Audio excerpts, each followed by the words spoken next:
Welcome to Nightmare Fuel Stories. Don't forget to like and subscribe if you enjoy the stories. Number atmospheric disturbance. The job listing didn't mention that the weather station was haunted. It didn't mention a lot of things.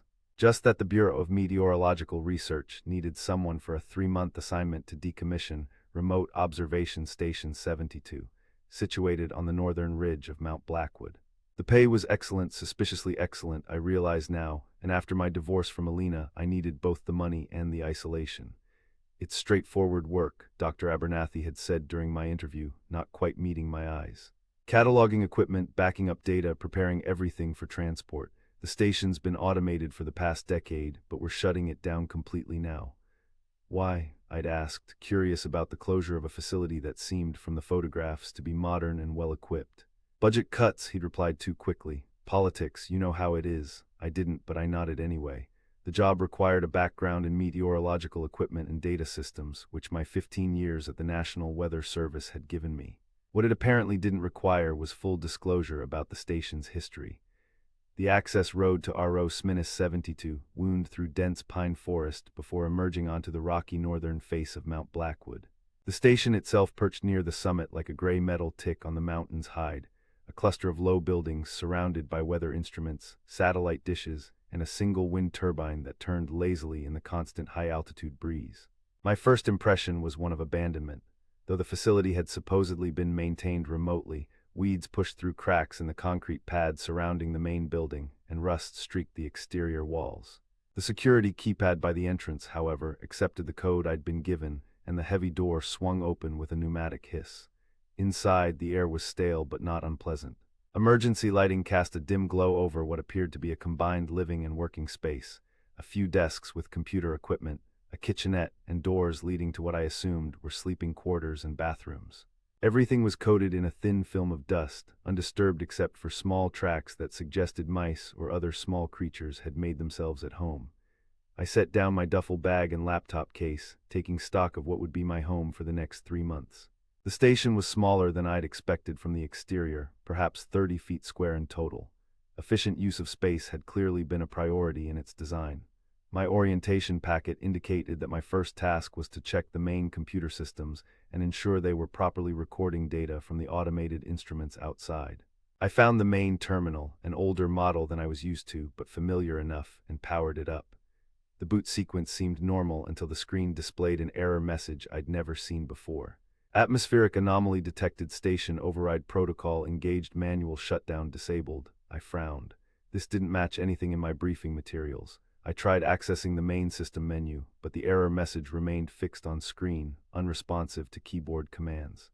Great, I muttered, day one and already technical difficulties. I pulled out my satellite phone. Cell service was non-existent at this elevation, and called Dr. Abernathy's office. His assistant answered, informing me that he was unavailable but would return my call within 24 hours. I left a message describing the error and continued my exploration of the station. The living quarters were Spartan but adequate, a bedroom with a single bed, a bathroom with a shower stall, and a small storage closet.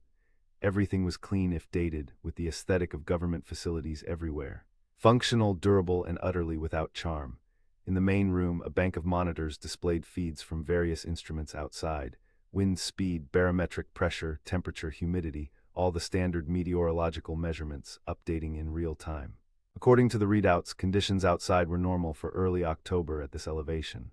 Temperature 42 degrees F, winds from the northwest at 15 mph, barometric pressure 24.8 in Hg, relative humidity 62%.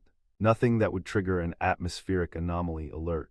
I spent the remainder of the day familiarizing myself with the station's layout and systems. Besides the main building, there were 2 smaller structures. A generator shed housing backup power systems, and a storage building containing spare parts and maintenance equipment. Everything seemed in working order, if somewhat neglected. As evening approached, I prepared a simple meal from the supplies I'd brought and settled in with my laptop to review the decommissioning protocols.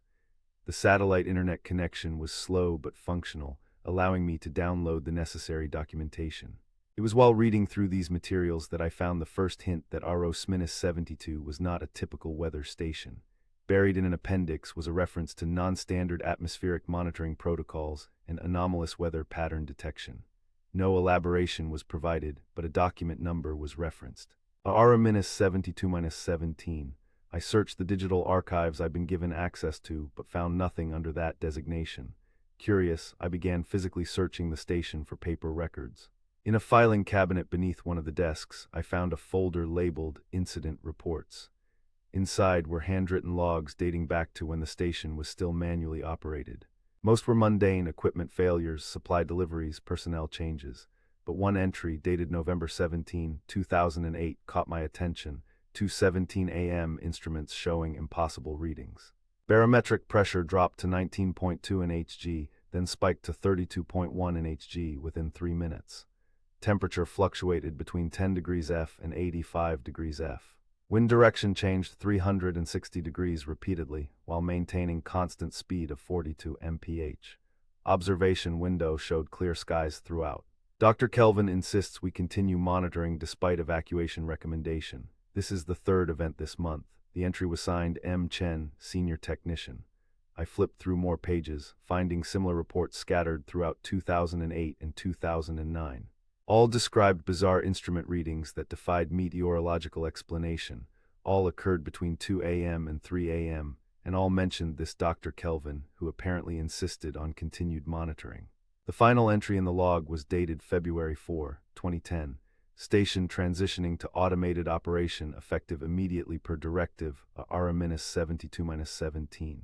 All personnel to evacuate by 800 hours. Dr. Kelvin remains in isolation following incident of February 2. No further contact attempted as per protocol.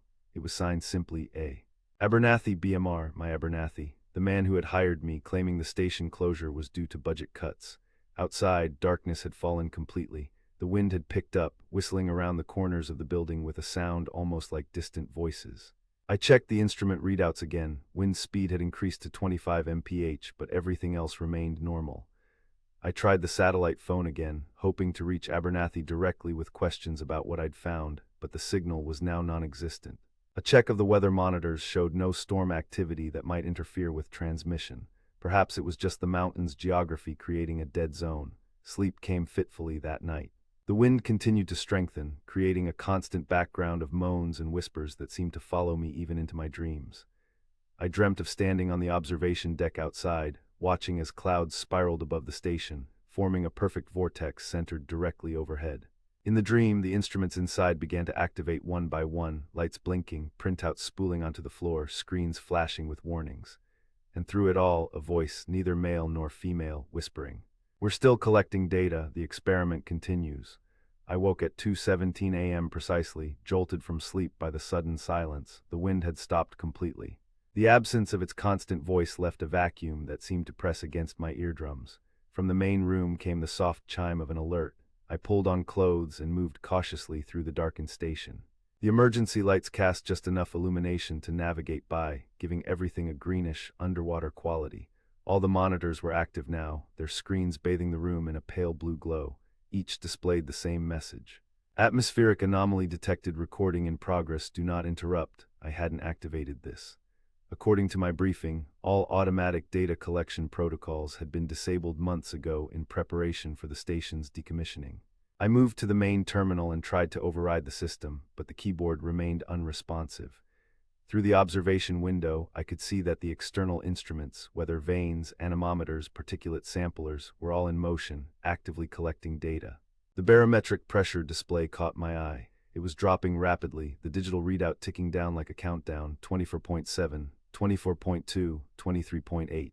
Such a rapid pressure drop would typically indicate an approaching severe storm, but the sky outside remained clear and star-filled. The temperature gauge was similarly erratic, showing a steady rise despite the season and elevation. 43 degrees F, 48 degrees F, 52 degrees F. I moved to the observation window for a better look outside. The instrument array on the concrete pad was fully animated now, components spinning, extending, retracting in a choreographed dance of data collection. The satellite dishes had all oriented to the same point in the sky, directly overhead, and there in that spot was something that shouldn't have been possible. A single cloud, perfectly circular, perhaps 50 feet in diameter, hovering directly above the station. As I watched, it began to rotate slowly, like water circling a drain. The rational part of my mind, the meteorologist, the scientist, searched for explanations. Localized atmospheric phenomena occurred under specific conditions. Lenticular clouds formed near mountains. Temperature inversions created strange visual effects, but nothing in my training explained what I was seeing. The cloud's rotation accelerated, forming a visible vortex that extended downward toward the station. Not a funnel cloud, it maintained its circular shape, but a spinning column of vapor that began to glow with a faint bluish light. The instruments outside spun faster in response, as if feeding on the energy of the phenomenon. The wind turbine, which had been still in the absence of wind, began to turn in the wrong direction, its blades spinning counterclockwise with increasing speed. A high-pitched tone emanated from the computer system, rising in frequency until it bordered on painful. All the monitors now displayed rapidly scrolling data, measurements, calculations, analyses happening too quickly for me to follow, and beneath it all, a new message. Contact established. Proceed with protocol R-72-17. The satellite phone on the desk rang, startling me badly. I hesitated, then picked it up. Hello, static hissed, broken by fragments of a voice. Must continue. Collection parameters. Kelvin's research. Who is this? I demanded. What's happening here? More static, then clearly. Don't interrupt the collection. We've waited years for another event. Dr. Abernathy. The line went dead. Outside, the glowing vortex had descended further, now only about 50 feet above the instrument array. The air in the room felt charged, raising the hair on my arms. The computer systems were running hot. I could feel the heat radiating from the processors, hear the cooling fans struggling at maximum speed. I needed to understand what was happening. If this station had been studying unusual atmospheric phenomena, perhaps there were research notes, data from previous events like this one. I returned to the filing cabinet, pulling drawers open with increasing desperation. In the bottom drawer, beneath a false panel, I found a leather-bound journal labeled Kelvin Personal Observations. I took it to the desk, opening it beneath the blue glow of the monitors. The handwriting was tight and precise, the entries dated and timed with scientific rigor. I flipped to November 2008, finding the entries corresponding to the incident reports I'd read earlier. November 17, 2008, third contact established at 2:17 a.m. Duration 42 minutes, stronger than previous manifestations. The entity is learning to manipulate our instruments, using them to focus its energy. Abernathy wants to shut down after Chen's exposure, but I've convinced the Bureau to continue. They don't understand what we've discovered here, a conscious atmospheric phenomenon, perhaps the very spirit of weather itself. It's trying to communicate. I turned pages rapidly, scanning entries that documented a descent from scientific curiosity to obsession. Kelvin described the entity with increasing familiarity, attributing intentions and emotions to what began as unexplained instrument readings. The final entry was dated February 2, 2010. It spoke to me tonight, not in words but directly into my mind. It has been studying us as we study it. The weather is not a collection of physical processes. It is a vast intelligence, a being that exists in 4 dimensions simultaneously. Time means nothing to it. It has always been here, will always be here. Tonight I will attempt direct communion. Chen and Rodriguez have evacuated, cowards. Only I understand what we've been offered, a chance to merge with something eternal. The rest of the journal was empty. I set it down, my hands shaking. Outside, the glowing vortex had descended to just above the instrument array. The light it emitted had intensified, pulsing in a rhythm that matched the alerts chiming from the computer system. The main terminal screen changed again. Communion protocol initiated, vessel required, proceed to observation deck. As if in response to the message, the external door to the observation deck unlocked with an audible click. I backed away. Whatever had happened to Dr. Kelvin, this apparent communion was not something I intended to experience. I needed to shut down the station, stop whatever process was underway. The generator shed. If I could cut power to the entire facility, perhaps that would interrupt whatever was happening. I grabbed my coat and flashlight and made for the main entrance. The door opened automatically as I approached, as if the system was encouraging my exit. Outside, the air was unnaturally warm and charged with electricity. The circular cloud now extended nearly to the ground, its rotating column casting spinning shadows across the concrete pad. The instrument array had reached a frenzy of activity, components moving so rapidly they blurred. The satellite dishes vibrated, emitting a high-pitched whine that set my teeth on edge. I skirted the edge of the pad, keeping as much distance as possible between myself and the equipment. The generator shed was only about 30 yards away, but reaching it meant crossing directly beneath the vortex. I took a deep breath and ran. The moment I entered the column of spinning air, time seemed to slow. The air thickened, becoming almost gelatinous, resistant to movement. my thoughts fragmented, replaced by a rush of images and sensations not my own. The birth of a hurricane over warm Atlantic waters, the silent descent of snow over a mountain range, lightning forming in slow motion within a thunderhead, the gentle caress of morning fog through a forest, and with these images, a presence, vast, ancient, curious. It examined me as a child might examine an insect with detached interest. Another observer, not like the previous one, this one fears. The thoughts weren't words exactly, more like concepts impressed directly into my consciousness. We require connection, your instruments, your networks, your global systems. I understood then. Whatever this entity was, this weather consciousness, it had been using the station's equipment to reach out, to connect. Dr. Kelvin hadn't just observed it, he had invited it in. With tremendous effort, I pushed forward, each step requiring all my strength. The generator shed was just ahead, its outline blurred by the spinning air. The previous vessel was inadequate, biological systems failed under integration. You will serve better. Images of Kelvin flashed through my mind, not memories, but something the entity showed me. A man standing on the observation deck, arms outstretched as the vortex descended upon him. His body lifting, suspended in the column of energy, his form distorting, stretching, as if being pulled in multiple directions simultaneously. And finally, disintegration, not into blood and tissue, but into data, into patterns of energy that were absorbed into the swirling mass. We have improved the process. Your physical form will remain mostly intact. I reached the generator shed door, fumbling with frozen fingers to release the latch. Inside, the backup generator hummed, ready to activate if main power failed. But that wouldn't help. I needed everything off, a complete blackout. The main breaker panel was mounted on the far wall. I staggered toward it, fighting against the pressure in my head, the alien thoughts trying to overwhelm my own. Resistance is inefficient. The previous observer understood the value of communion. My hand found the main cutoff switch. With the last of my strength, I pulled it down. Nothing happened. The lights stayed on, the generator continued to hum. Your instruments recognize our authority now. They serve a higher purpose. I moved to the generator itself, looking for an emergency shutdown. There, a red button beneath a clear plastic cover. I flipped the cover up and slammed my palm against the button. The generator's hum changed pitch but didn't stop. The lights flickered momentarily, then stabilized. We have evolved beyond your simple mechanisms. 17 previous communion attempts have enhanced our understanding of your technologies. 17 attempts, 17 failures like Kelvin, and I was to be the 18th. The pressure in my head intensified, becoming pain that threatened to split my skull. Through the shed window, I could see that the vortex had fully descended now, enveloping the entire instrument array in swirling, luminous energy. The station building itself had come alive, lights blinking in patterns through every window. On the observation deck, something was taking shape, a humanoid figure composed of swirling vapor, its form constantly shifting but maintaining a basic bipedal structure. With horror, I realized what I was seeing. Dr. Kelvin, or what remained of him, not gone but transformed, his consciousness preserved as a pattern within the entity's larger awareness, and it was beckoning to me. Join us, expand. Experience weather from within. The door of the shed burst open, torn from its hinges by a focused gust of impossible wind. The vortex extended a tendril toward me, a spinning arm of luminous vapor that reached with deliberate purpose. In desperation, I looked around for anything that might help. The shed contained tools, spare parts for the generator, cans of fuel for the rarely used snowblower. Fuel. I grabbed a red plastic gas can, unscrewing the cap with shaking hands. The smell of gasoline filled the small space, sharp and chemical.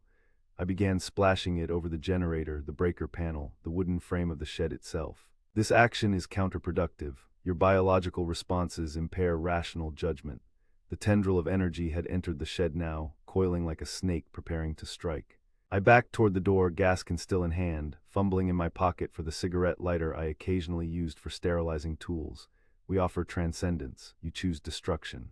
I choose my own fate, I said aloud, my voice strange in my ears. The tendril lunged. I thumbed the lighter and tossed it onto the fuel-soaked generator. The explosion knocked me backward through the doorway, heat searing my face and hands. Fire engulfed the shed instantly, hungry flames climbing the walls and leaping toward the roof. Black smoke billowed upward, intersecting the glowing vortex. The effect was immediate and dramatic. The vortex recoiled, its organized spin disrupted by the hot, chaotic air rising from the fire. The vapor figure on the observation deck contorted, its form stretching and thinning as if in pain. Contamination. Collection compromised. Retreat necessary. The thoughts in my head became jumbled, frantic. The pressure eased suddenly, leaving a vacuum that made my ears pop painfully. Above the station, the circular cloud began to dissipate, its perfect form breaking apart into wisps that scattered in the returning wind. The instrument array slowed, then stopped completely. Lights in the station building flickered and died as the fire spread to power lines connecting the structures. I lay on the ground, watching as the entity, whatever it had been, retreated. The vaporous figure on the observation deck stretched upward, merging with the dissolving cloud until both were gone. In the last moment before it vanished completely, I felt a final impression: we will return. Weather is patient. Weather is eternal, then nothing but the crackling of flames and the whistle of normal wind across the mountaintop. I managed to retrieve my essential belongings from the station before the fire spread to the main building. By dawn, the entire facility was ablaze, sending a column of smoke into the clear morning sky that would be visible for miles. My satellite phone worked again. I called emergency services, reporting the fire but not its cause. How could I explain what had happened? Who would believe me? As I waited for help to arrive, I sat on a boulder some distance from the burning station, Dr. Kelvin's journal clutched in my hand. The only evidence of what RO-72 had really been studying. The only proof of what had happened to its lead researcher. The last page, which I had missed in my earlier panic, contained not an entry but a warning. To whoever finds this, the entity cannot be destroyed, only temporarily dispersed. It has been making contact since the station was established in 1972. 17 manifestations, each stronger than the last. It learns from each attempt, it adapts. The Bureau knows but continues the research in secret. They believe they can control it, harness it. They are wrong. Weather cannot be controlled. It can only be survived. 3 days later, in a bland government conference room, I sat across from Dr. Abernathy and two stone-faced officials who never introduced themselves. Kelvin's journal lay on the table between us. "Your report is concerning, Mr. Foster," Abernathy said, his voice carefully neutral.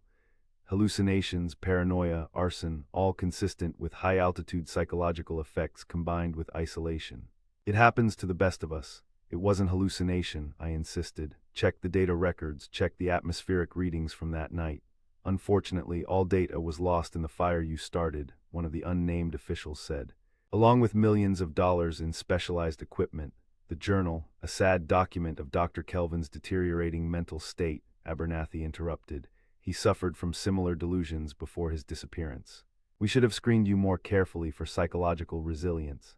They offered me a choice: accept treatment for stress-induced psychosis and sign non-disclosure agreements, or face charges for the destruction of government property.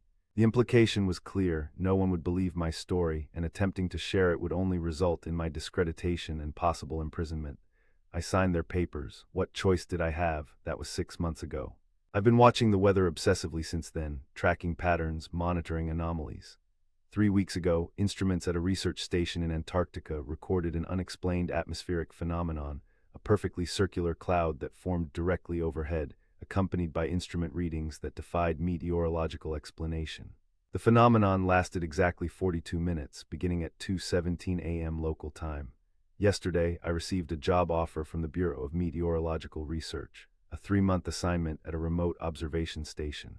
The pay is excellent. I've already packed my bags, not because I believe their lies or because I've forgotten what happened on Mount Blackwood, but because next time I'll be prepared.